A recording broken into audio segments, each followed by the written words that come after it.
Құрметті оқушылар, қазақ халқында бәсіре деген салт бар. Бәсіре дегеніміз не? Қазақ халқында бәсіре деген салт бар. Бәсіре дегеніміз не? Бәсіре деген салт бар дейді қазақта. Сол не қалай түсінесіздер? Қазақ халқында бәсіре деген салт бар. Бәсіре деген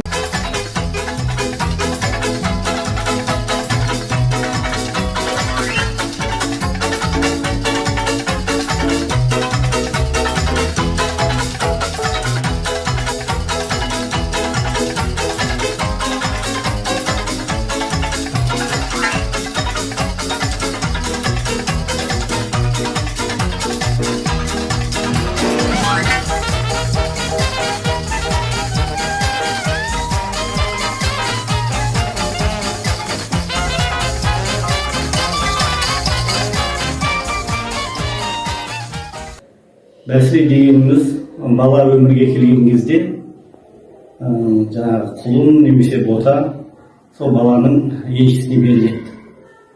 Яғни бәсіре дегеніміз оған аталған мал.